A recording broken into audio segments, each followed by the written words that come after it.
आजपासून 100 वर्षांपूर्वी पाण्यासारख्या साध्या हक्कासाठी लोकांना लढावं लागलं होतं. हा फक्त पाण्याचा प्रश्न नव्हता, हा स्वाभिमानाचा लढा होता. 20 मार्च 1927 महाड चवदार तळे सत्याग्रह भारतीय इतिहासातील एक क्रांतिकारी दिवस. त्या काळात समाजात अस्पृश्यता खूप खोलवर रुजलेली होती.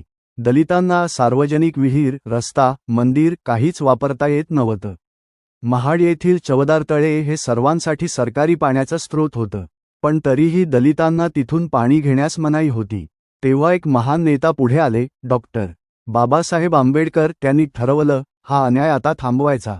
20 मार्च 1927 रोजी हजारो अनुयायांसोबत त्यांनी महाडमध्ये प्रवेश केला. बाबासाहेबांनी स्वतः चवदार तळ्याचं पाणी हातात घेतलं आणि तो एक क्षण इतिहासात कोरला गेला.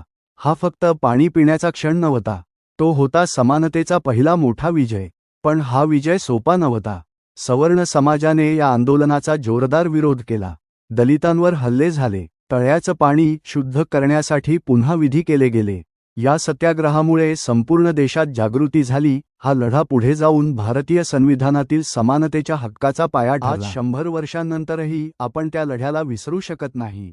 डॉक्टर बाबासाहेब आंबेडकर यांनी दिलेला संदेश आजही तितकाच जिवंत आहे. शिका, संघटित व्हा, संघर्ष करा. जर तुम्हाला हा इतिहास अभिमान वाटत असेल तर हा व्हिडिओ शेअर करा.